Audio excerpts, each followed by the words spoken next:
Before we jump into this episode, I want to remind you that while Caitlin and Sophia are dietitians, we're not your dietitians.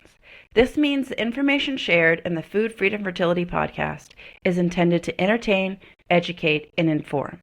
It is not a substitute for medical care. This information is not intended to diagnose, manage, or treat disease. Always consult with your doctor before making any changes.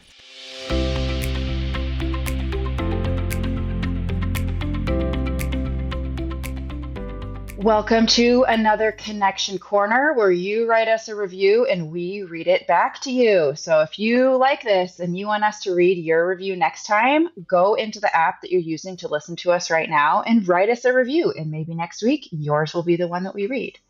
So this week, what do we have? You're going to love this one. It's from Shannon KC, and the title of it says, "The Best Fertility Podcast. Y'all are the best. I listen to a lot of podcasts as my husband and I have been walking through secondary infertility the last 1.5 years, and I'm newly diagnosed with PCOS. With a new diagnosis, I've turned to millions of resources to try to turn this thing around, and your podcast has been the best one. Your approach to things is so balanced and sustainable. I leave each episode feeling encouraged, spurred on to make small changes, and be patient on the journey rather than heartbroken about where we're at.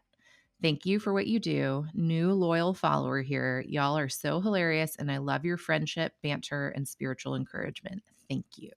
Oh, I'm so glad to hear that. We are friends, and I'm glad that that comes across in the podcast. And we really want you to feel like you are our friend too, that you belong here, that you're one of us. We just maybe studied a little bit more about some things that you didn't study. And so we can tell you what we learned. We can. And we also have the vantage point of seeing so many hard stories turn beautiful. And I want to say happy ending, happy beginning when a new baby joins a family. And so when you're in those moments where you feel heartbroken, I think it's good to have perspective from somebody who's seen so many stories turn out the way you want it to. And so we're here for that too, to kind of keep painting the picture of your hopes and dreams coming alive for you, because we believe that it will. Welcome back, guys. You have Sophia Pavia and Caitlin Johnson, and you are listening to the Food Freedom Fertility Podcast. We're so glad that you're here. Today, we're going to dive into a topic that has been popular for a while. Likely, you know, a handful of friends, perhaps you have even dabbled with this style of eating, and it's called intermittent fasting. We're going to debunk, debate, and dive into it together. This is a hot topic in terms of anybody who has insulin resistance, because probably your doctor even brought it up to you. My primary care brought it up to me. So we're going to dive straight into it. So where do you want to start? I want to start with, I guess, saying hello, listener, and also by saying intermittent fasting or time restricted feeding, which is another way that it's described. I just want to define this for you. It's very, very simple. It basically means there are hours of the day, consecutive hours of the day where you are not eating, and then consecutive hours of the day where you are eating. And really what we're going to talk about today is looking at this in the context of hormonal health, fertility health, and specifically for women. I was listening to a podcast episode recently, the Huberman Lab, where he was going on and on about intermittent fasting, because I've actually recommended my husband do this recently. And he's going off with all this data, and it's great data, and they are important data points. And it is pretty well done data from what I've seen, but it's almost exclusively on either lab mice or men. And even the ones that were mixed gendered studies, when we saw that like 85% of participants had this, and that, it was generally the men were the ones that were having the most drastically great outcomes. And though I haven't seen real solid research on this, it's up and coming that post-menopausal women also are sort of behave hormonally more like the men would in these studies, but that women of reproductive age are sort of a different beast. And it hasn't been well studied for women of reproductive age. So what we're going to do, I mean, if you want to hear all this data and stuff, go listen to Huberman Lab.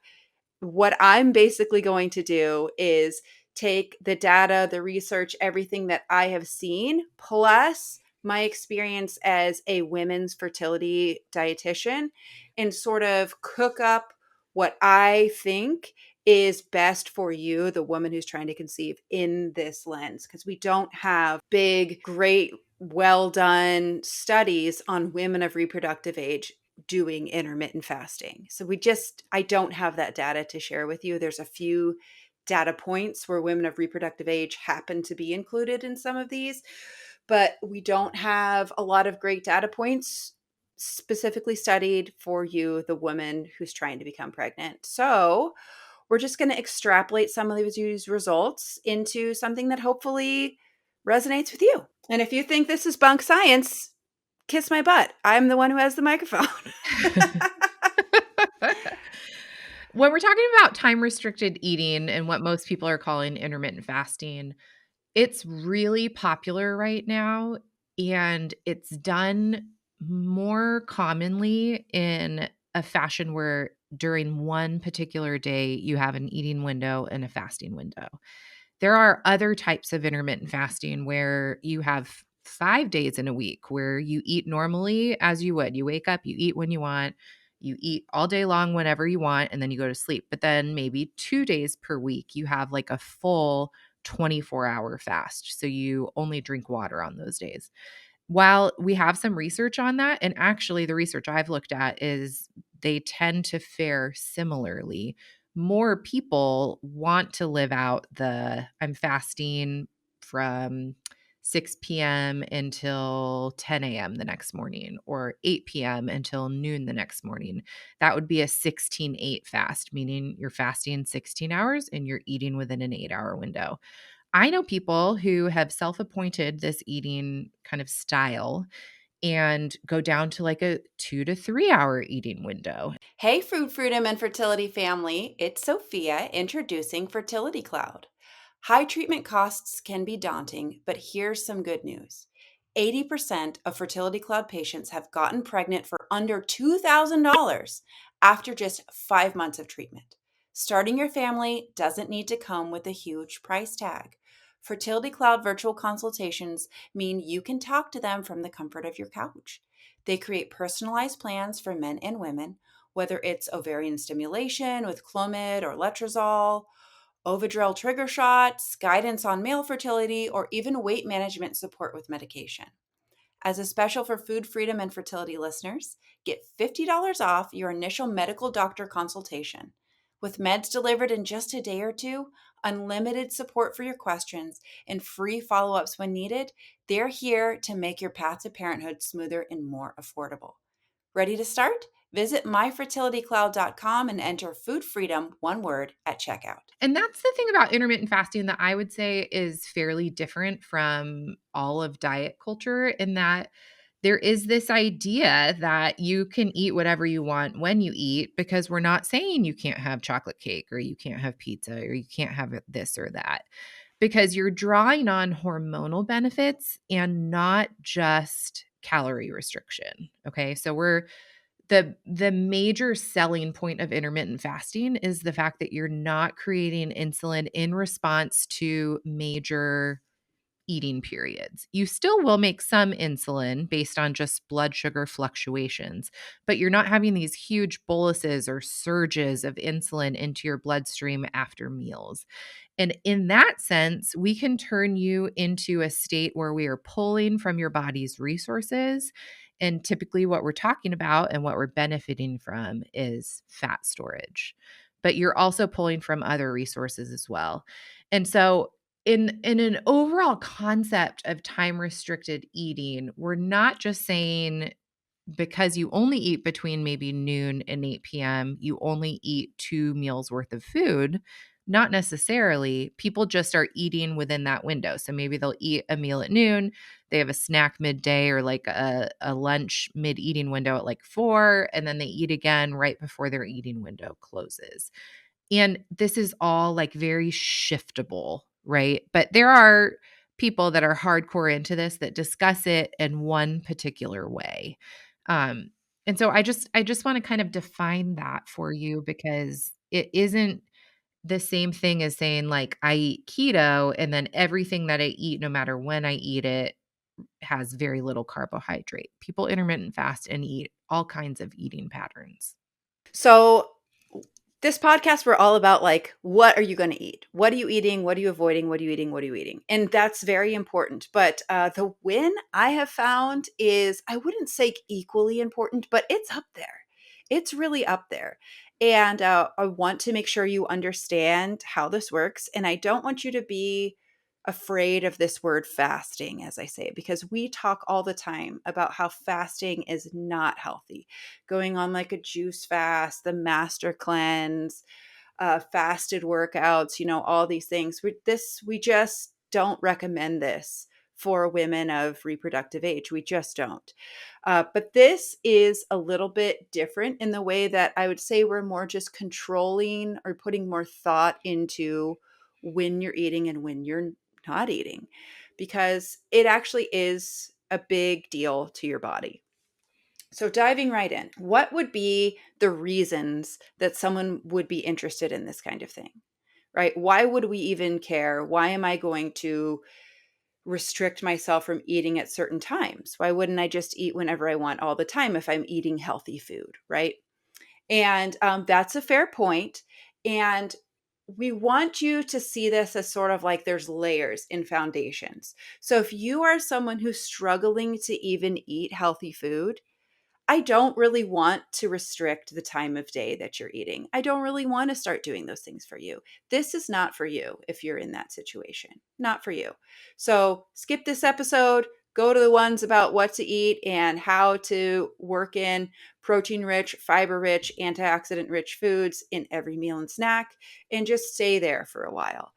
If you are doing that and you feel like you're ready to take another step, this can be a great episode for you. So I want you to remember that first and foremost, okay? If you are insulin resistant, which is very common with PCOS, very common with endometriosis, if you have digestive problems, so you're gassy, you're bloated, you're constipated, you get diarrhea easily, you have reflux, there are just any sort of digestive issues that you're dealing with, when you eat and when you don't eat is actually pretty important. Because when you eat, every time you eat, your body has to digest that food and assimilate that food. So that means you put it in your mouth, you chew, that's digestion, you swallow, now it's in your stomach, more digestion. Now it goes into your small intestine where there's lots of enzymes going on, even more digestion happening there. And then as it moves forward, it's starting to be absorbed and assimilated into your bloodstream, goes through your liver. All of this process actually is very taxing on your body, takes a lot of work to do. And it's amazing when you think about it. Like if you eat an orange, your body uses the calories, the minerals, the vitamins, the glucose in that orange and turns it into skin cells, into progesterone in your ovaries, into toenails, into energy that gets you to walk across the room. Like turning an orange into a toenail is magic that science cannot replicate. It is absolutely amazing. And your body does that kind of thing all the time. And because we're not thinking about it, we tend to take it sort of lightly, like it's just happening without us trying. So it's easy to think this is just, on autopilot. We don't need to think about it, but your body's thinking about it and your body's working really, really hard as a part of that process. And a big piece of that process that you've heard us talk about many, many times is insulin. So you eat that orange, it goes through all these digestive processes, makes it the nutrients and the carbohydrates, the glucose, the energy, makes it into your bloodstream. How does it go from bloodstream to cell for you to actually be able to use it to walk across the room, to blink your eyes, to think, to move, to live?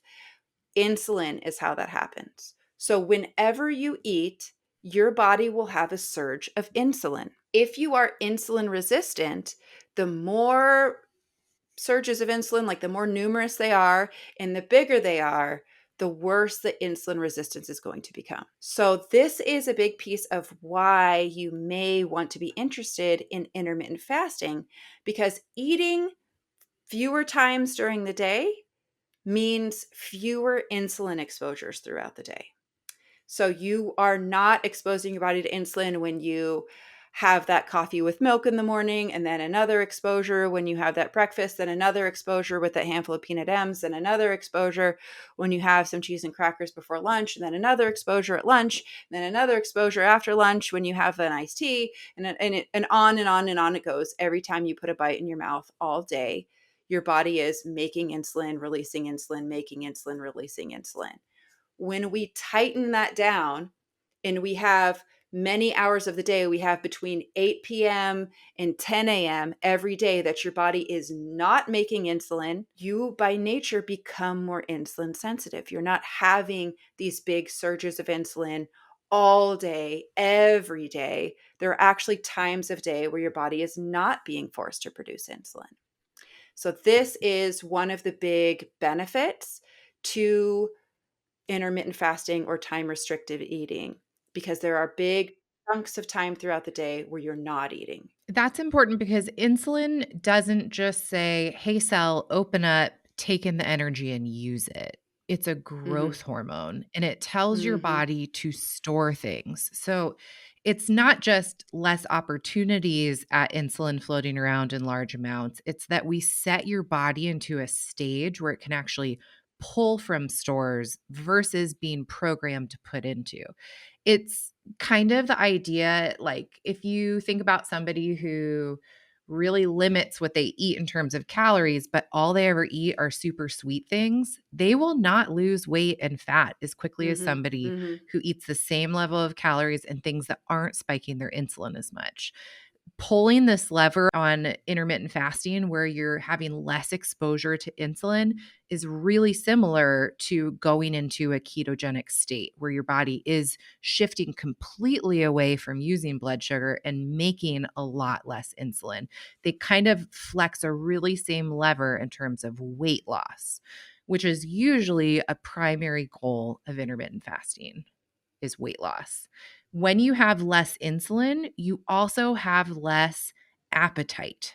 Okay. So Mhm. when you're eating more regularly throughout the day and you're having big surges of insulin, you more regularly have an appetite. When people go into intermittent fasting, one of the benefits they often bring up is a lower appetite and just not feeling hungry, and the food noise goes down. Okay. So, this idea of the insulin not being there and improving insulin resistance and all of these things, there's also this shift in your body to being more catabolic or pulling from things instead of trying to store into things. It's really hard to lose weight, which is what people are typically trying to do on this, if they're having lots of repetitive exposure to big surges of insulin because of that state of that hormone and what it's doing. Yes, that is a big part of it. And another piece of why you may want to limit the amount of time your body is being forced to digest and assimilate food every day is something called autophagy. So, this is a big word that basically means cleaning and maintenance in your brain, in your cells, in your organs, your skin, your intestines, all of your body.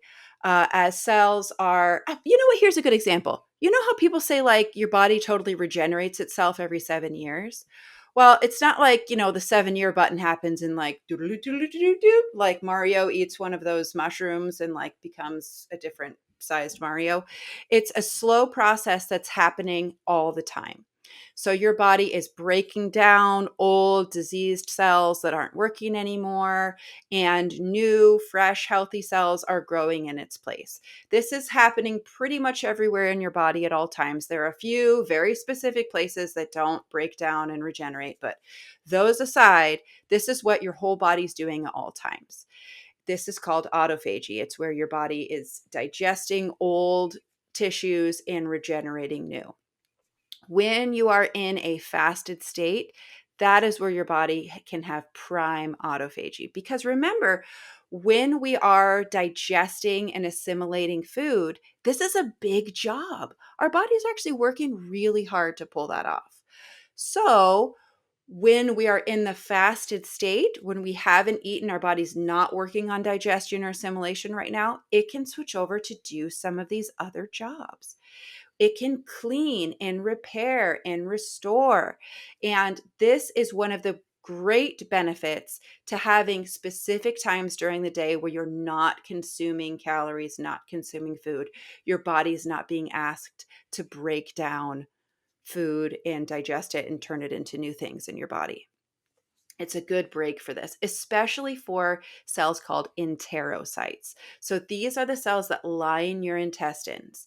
They regenerate more quickly than almost any cell in your body. They regenerate so quickly because if your intestines stop working, girl, you're done. Like if you can't assimilate food, you're gonna pass away pretty quickly. Now, modern medicine has ways to work around that now. None of them are very good, and you're not going to have like an amazing quality of life. But without that, without these like medical magic miracles, your body is not going to be well if you can't digest and assimilate food. So, giving these enterocytes, the lining of your intestines, as well as the lining of your stomach, a break to where they're not having to always be digesting and assimilating food at all times allows this autophagy to happen. It allows your intestines to begin to mend, to heal, to regenerate, to be rejuvenated and refreshed. And there is absolutely like a timestamp window on that. Like the benefits start to diminish after a certain amount of time. I'm not saying like go on a month-long fast and be like a totally new person. That's not how this works. But having hours out of each day, hours out of each week where your body can be focused fully on regeneration and healing and not on digestion, which is a big, big job.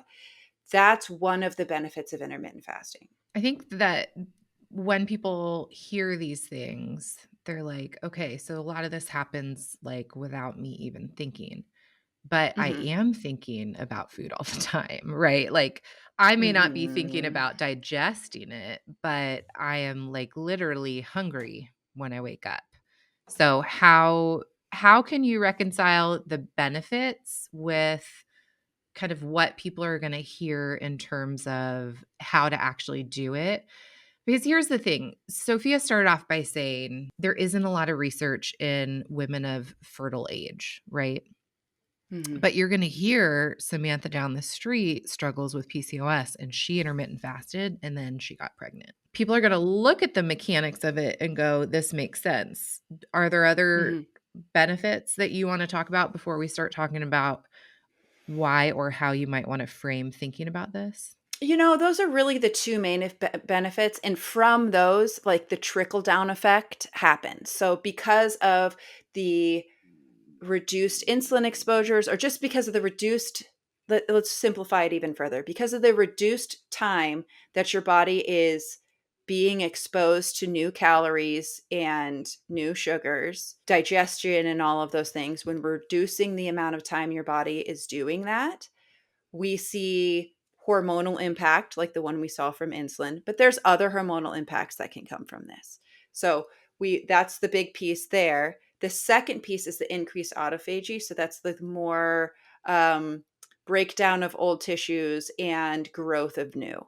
So we see this in your immune system as well. We see like a reduction even in like cancer markers when people are fasting more. And but that's also linked to the amount of insulin that you're being exposed to. So yeah, so all of these other benefits are sort of secondary, tertiary to these two big pieces, which is less time digesting and more time in autophagy. Those are the two big benefits that from which all the other benefits tend to flow. So somebody hears about this and they're like, so Samantha eats from noon to 8. So if there are benefits, what are the drawbacks from what Samantha down the road is doing? Well, that's a great question. And it sort of depends from person to person. So, drawbacks to this are one, the inability to do social things at breakfast time. So you wouldn't really be able to do like a brunch. You wouldn't be able to really have breakfast at all.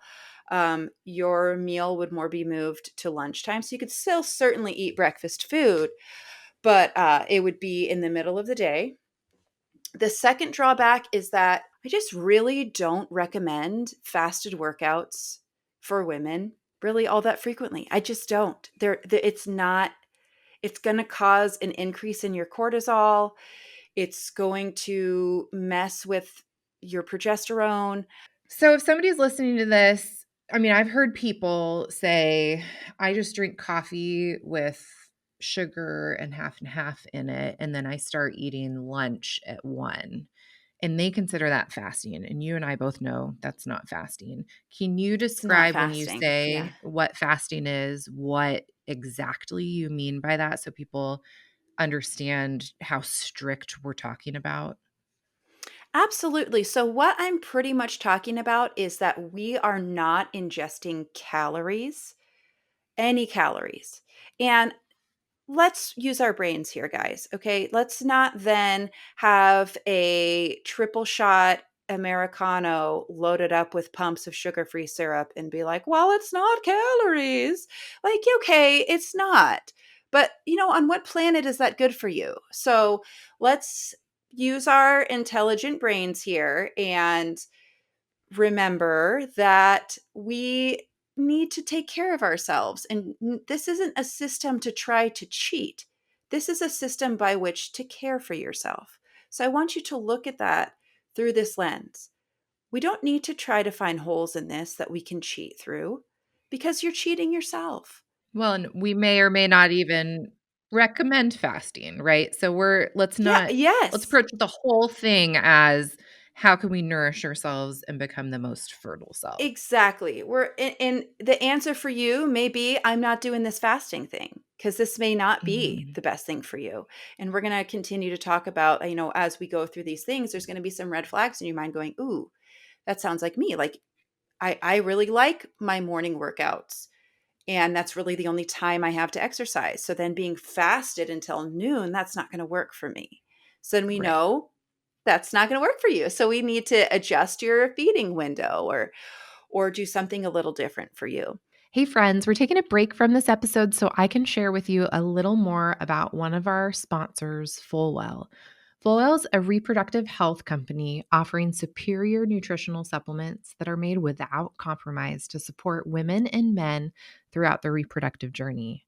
I have taken Fullwell's prenatals, their fish oil, and have literally tried every product they've released, and I stand behind this recommendation with my whole heart.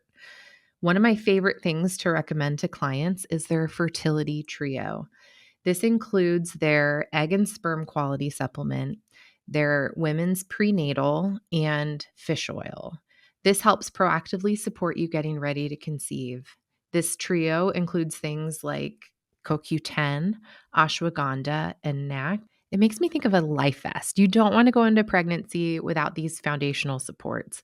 And if you've been struggling while trying to conceive, this is the time to upgrade your prenatal fertility game and check out Fullwell. Use code FFF20 today to get 20% off your first order. Fasting is not consuming calories.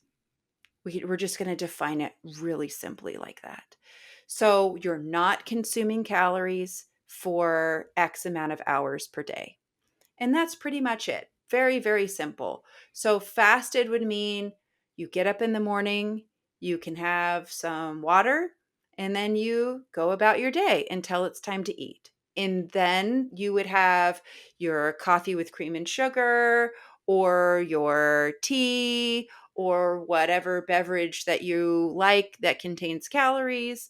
And then you would also have food with that. So we would consider beverages other than really water as eating it for these purposes. Because though there are many intermittent fasting experts out there that would be like, oh, having no calorie drinks like Diet Dr. Pepper, tea with Even sweeteners that aren't electrolyte caloric. things.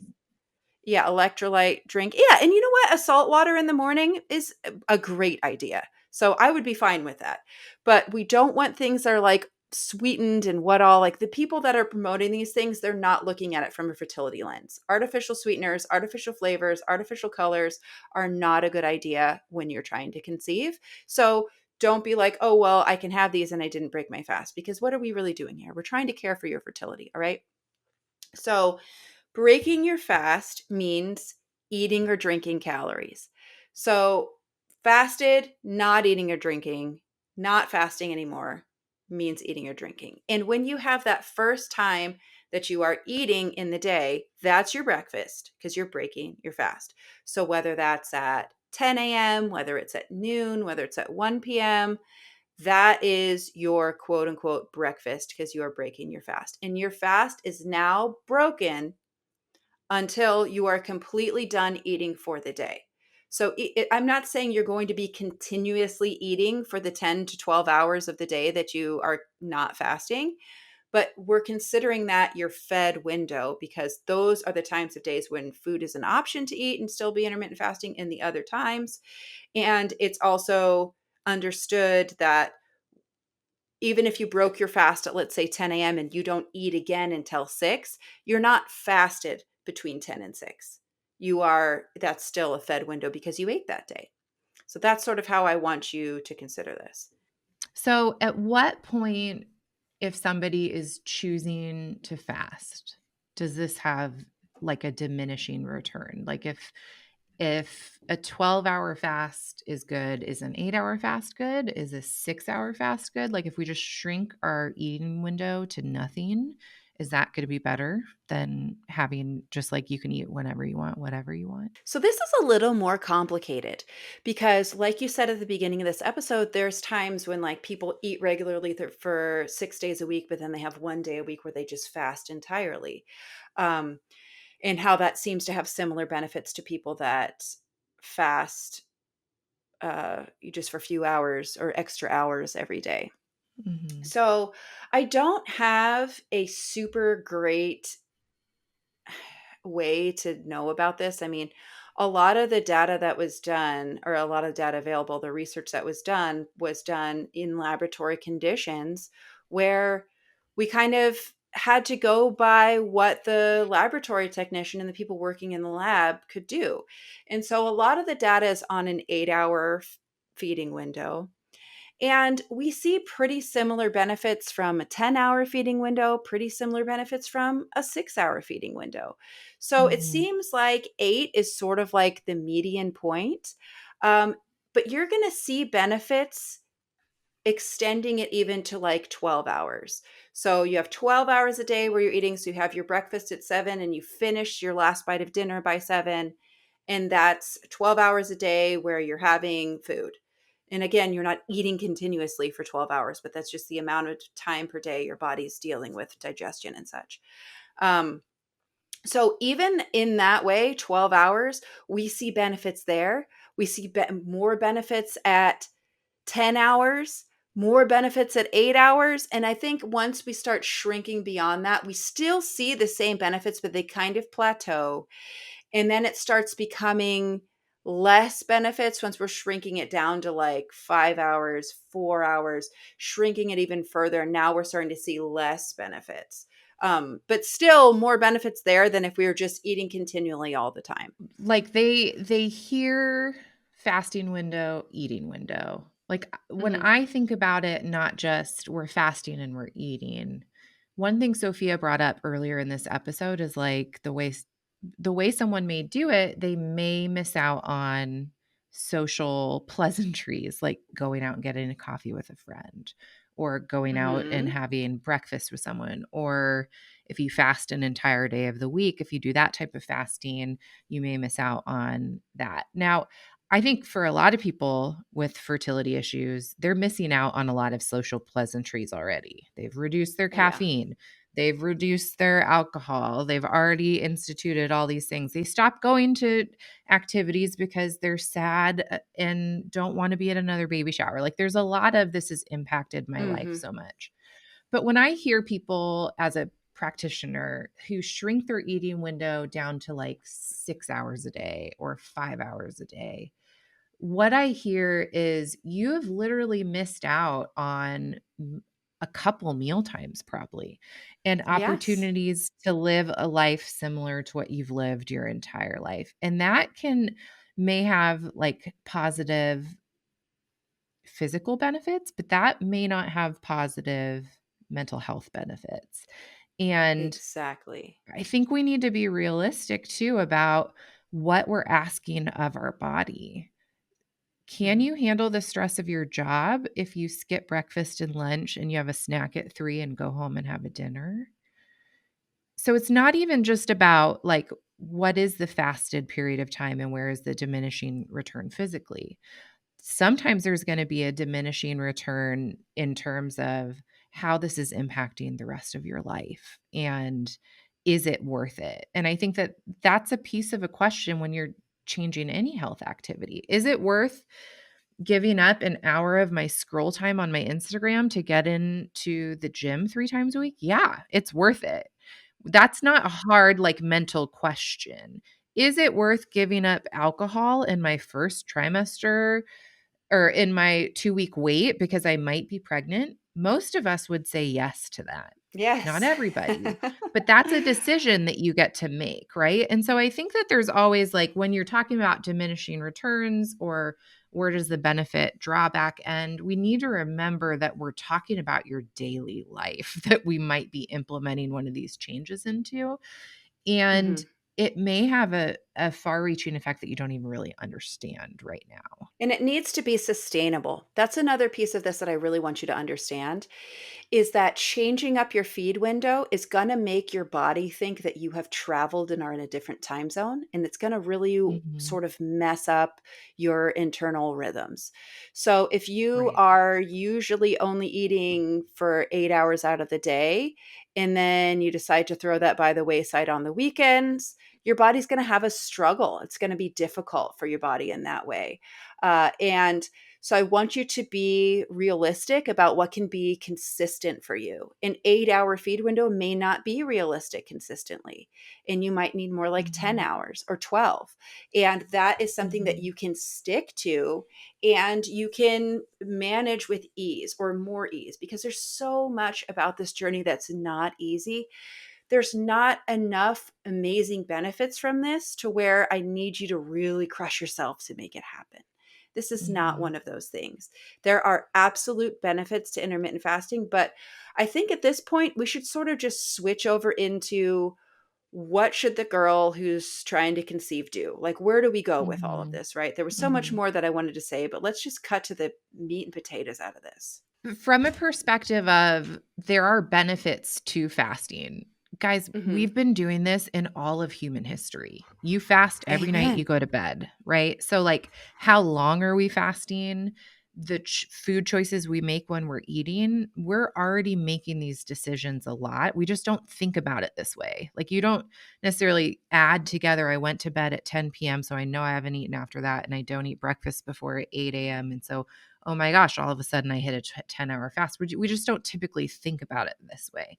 But Hmm. something that I think Sophia and I both are going to propose to you today is maybe it's worth having a general awareness about this because Hmm. what I find not surprising to me, but often surprising to patients is that they don't fast as long as they think they fast. They And don't. Exactly. we've gotten so used to eating when we want what we want that you can binge eat at 8 p.m. or 10 p.m. and then get up and we told you to eat food before you worked out. So you ate food at 6:30 and all of a sudden you've had like an 8-hour fasting window, Hmm. maybe, And right? maybe you didn't even binge in the evening. Maybe you just went for an after dinner glass of wine, or you had some of those little Justin's almond butter dark chocolate cups at 9:30 before you went to bed. It doesn't even have to be this like big event. It's just that you were releasing insulin, digesting, assimilating food during that time. I think that another way to like slightly adjust our gear in thinking about this is that we also fast between meals. Now, how long we fast impacts this rest and digest period in between meals. And it also impacts our insulin clearance and how much insulin we Mhm. make. So let's say you eat a great breakfast, 3 eggs, a sausage patty, some avocado, you have a piece of sourdough toast. And if you're going to drink coffee, you drink it with or after that. And then you didn't eat again until 1 p.m. and you had that at 8 a.m. That's a really good fasting window between breakfast and lunch. But if you maybe don't eat as big of a breakfast and you have an egg on a piece of toast with some everything but the bagel seasoning on it, you're going to be hungry in like an hour or maybe Mm-hmm. 2 hours. And then you snack on a little bit of almonds. Let's even say it's healthy. Like you have like berries and almonds. You are going to excrete a good amount of insulin at that snack time. And so it's not just, do I have this like complete fast overnight? How we eat throughout the day can impact how our body makes and uses insulin. It can also impact kind of this autophagy idea that Sophia's explained that's going on in your digestional tract in between meals. It's not the exact same thing, but having periods of time for your body to adequately digest things, to clear things from your stomach, to move things through your small intestine, that is helpful. If you are the person that like wakes up in the morning and you eat breakfast and then you always have a bowel movement, that's because this thing is happening. Okay. So when we look at the overall picture, we don't want to just think about like how long between 8 p.m. and 8 a.m. Okay, that's a 12-hour fast. I did really well overnight.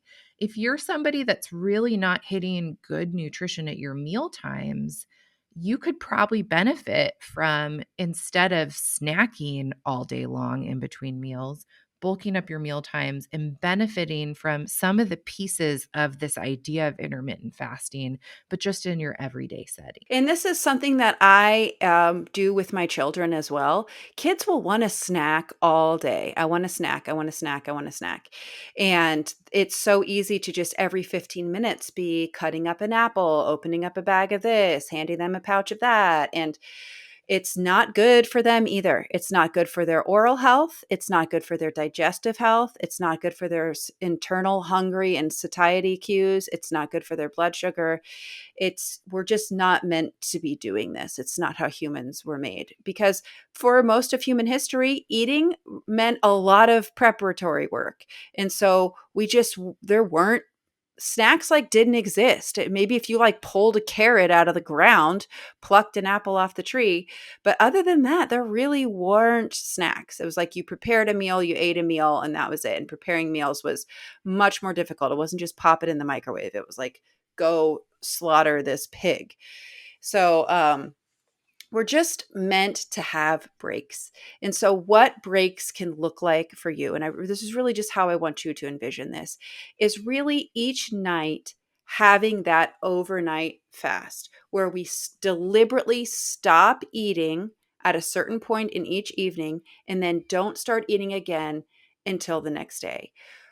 The data that I've seen shows that this is the biggest benefit versus eating an enormous meal before you go to bed and then not eating again until you eat another enormous meal.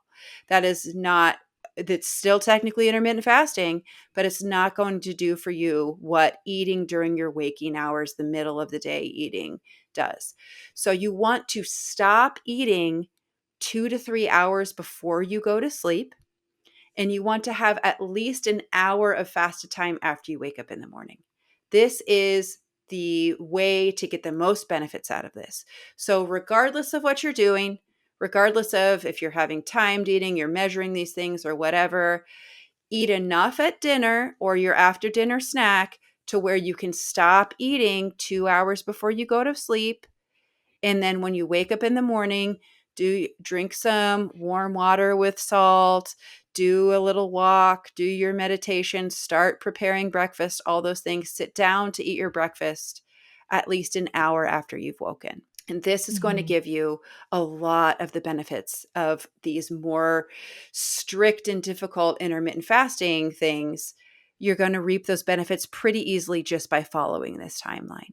Sophia here, interrupting this episode to talk about fond bone broth, tallow, and lard. So fond bone broth has long since been a staple in my home kitchen. I use this all the time.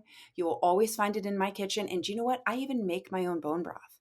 That's how much I love fond, is I pay money for something that I also regularly make for myself. It is beyond delicious. The flavors that they have in these broths, it's it's so deep and complex. It's not like a can of Swanson's. It's not just like the chicken and stars type flavor, though that can be delicious at times. This is such a complexity of flavor.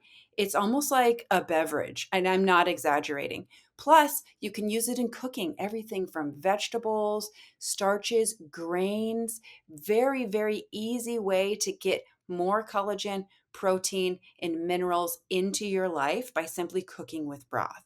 It is truly delicious, and it will take any dish you use to cook with it, from just a normal dish on the table to truly gourmet. So head on over to fondbonebroth.com and use code FFF10 for 10% off your first time order. Bye.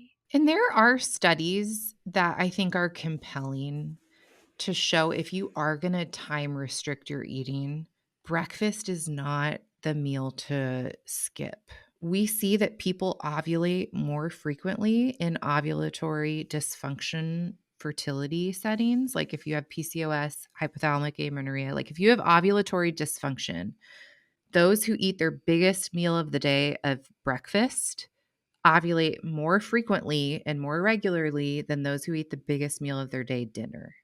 Now, I've talked about this before, and I know that this is a huge shift culturally because most of us want to eat the big, let your hair down, relax at the end of the day kind of meal with Yeah, people. you've And that basically kept it buttoned up all day. You've been so good. You've done all the things, and you want to get home and you want to just let it all hang out. I would argue that if you're going to restrict your eating to maybe a 10-hour window, make sure you start your day with a really robust, nutrient dense, very high protein breakfast, like we always recommend.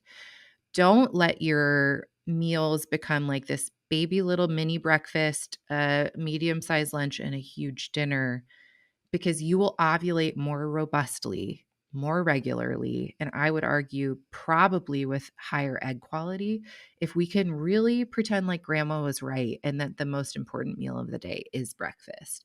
And that is going to set the stage metabolically for you throughout the day.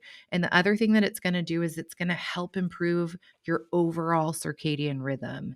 We were designed to get up with the sun and structure our day in daylight. And you need more energy at the beginning of the day when you're going out and harvesting grain and then milling it and then turning it into bread and milking the cow.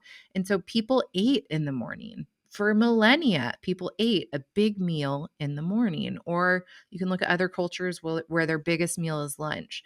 If you can just do a simple adjustment to making your breakfast more robust, or if you're going to time restrict, don't give up breakfast. That's probably like my biggest take home message. If I could sum It's it all up, so true, especially because so many breakfast foods can be so nutritious too. And so you're going to skip eggs? Like, come on, girl. That's like one of the best foods you can eat for fertility. Don't do that. Don't go get a mm, personal pan pizza and a Diet Coke just because it's your feed window and you can have anything you want. I think that there's so much to say, and maybe we need to do a piggyback episode. But I would sum it up in these few statements. Fasting is good, and there are times where it may be indicated that you should consider intermittent fasting. I would never self start this without the care of somebody like Sophia or myself. And that's not just because we want business. We don't need business. It's because if you're going to do this, you need to do it right. So if you're Mhm. looking at Samantha down the road and you have PCOS and you're really interested in 2025 being the year that you try intermittent fasting, hire someone to help you do it, and maybe be more comfortable with the idea of not being so strict with it. Could we maybe choose an 8 Yes. instead of an 8-hour eating window, a 10 or a 12-hour eating window, and then really working on optimizing the times that you do eat to being the most nutritious. I would argue for anybody that suffers from insulin resistance that you should trial at least a 12-hour overnight fast, and then if you can, like 4 hours in between eating. I would also say if you're somebody who drinks their coffee between breakfast and lunch all morning long, that shorten that up because that's going to help your insulin resistance. Oh my So gosh, yeah, the girl that's swirling her iced coffee all morning long, walking through the office. yeah, and I think that this is a really good point of you don't have to be extreme to be effective. Like you can pull just a couple Mhm. of those things that Sophia and I kind of rounded it out by saying and go, hey, I'm used to eating a snack at 10 p.m. right before I go to bed. Soph said 2 to 3 hours before I go to bed, I shouldn't eat. So it's not that you can't have that Justin's peanut butter chocolate Have it situation at at night. 9 if you're going to bed at 11. Scooch it up to dinner, I would even say. Like, don't Mhm. don't like stop eating the thing that you look forward to all day long. Just zhuzh it closer to the protein rich food and the nourishment and make Amen. that Yes. normal. It's not a reward for like getting through bedtime routine or getting through those last emails before you go to bed. You can reward yourself in other ways. It doesn't need to be food based. Yes, I would really agree with this. And I want to just tag one more thing before we wrap this episode up that I see a lot of women have planned binges and call it intermittent fasting, where they will starve themselves all day and then go hog wild in the evenings and say, I'm intermittent fasting. And if you struggle with binge eating, this is not for you. You need a different approach. You need some professional help. You need to heal before you start adopting something like this because trying to keep yourself from binging isn't going to stop you from binging. You need to get behind the binge and you need to realize what's actually happening emotionally and Mhm. physiologically and treat those things. So, taking this advice and turning it into permission to abuse myself every day with a binge is not healthy. So, please do not do that. And on that note, I Mhm. think we can switch over to the Yeah Girls. What do you think? Hey, it's me again, Sophia Pavia, registered dietitian nutritionist specializing in women's health, fertility, and optimal progesterone production. And I'm interrupting an episode of my own podcast to tell you about my online course called Ovulation Unlocked. So if you've been listening to our podcast episodes, you've probably heard a lot of things about basal body temperature, cervical mucus, cervical position, and tracking your fertility. Well, I have designed a 90-minute self-paced online course, which I titled Ovulation Unlocked, that puts all of that together and teaches you how to be the expert on your own fertility from home. This course is designed to put you in the driver's seat of your own fertility, not only so you can know what's going on with your body on any given day, but so that if you need medical help, you can show up to the appointment informed and ready to communicate. Too frequently, us women show up to our doctor's appointments and just say something like, I want to have a baby. And the doctor looks at you and says, good for you. Stop using birth control, start taking a prenatal, come back in a year if you're not pregnant. And that's all we get. However, Ovulation Unlocked puts you in the driver's seat, puts you in control of your fertility to where if you need help, you can show up to that appointment informed and ready to communicate your needs. So if you want to become the expert on your own body and your own fertility, head on over to my Instagram bio and tap the Ovulation Unlocked link today. I'll give you a yeah, girl. I've been a I'm mom here for for it. 4 years as of today. I love that. Yeah, My girl. oldest baby was born 4 years ago. This is such a happy day. I became an aunt in a way on this day 4 years ago. I feel like this is the yeah, You girl. did. And 1 week Oh, from today, 4 years ago, is when Caitlin received the sobbing phone call on Christmas Day of me who hadn't had a moment's sleep in a whole week and was losing my mind. And she was the first person to help me understand how to deal with that. And so get you some mom friends, all right? Oh my gosh, that have walked that road. But the thing I thought, other than just how beautiful this sweet girl is that we're talking about that was born, is how far you've come as a mom. Not like in recognizing you had anxiety or treat it, but it's just like just watching the progression of you as a mom, loving your children, being with your children, yeah, enjoying your thank you. children. One thing I love about watching you mom is how you enjoy your children. That I think is one of And the biggest growth points I've had is my capacity to enjoy motherhood has only grown over the years. okay, I'm gonna stay in the context of mom friends and listeners, you'll have more light on this as days go by. But we've got like a pretty intense health situation happening at my house. Lots of doctor's appointments. It's not me, don't worry about me, but things are going on. I got so much on my shoulders, and I was at an appointment right before we recorded this, and it was running long, and I needed to stay there and help advocate in a situation.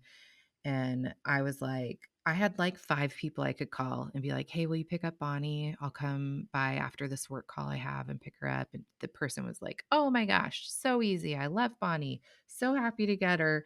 And then I'm driving home and I get this text that says, Bonnie is sunshine.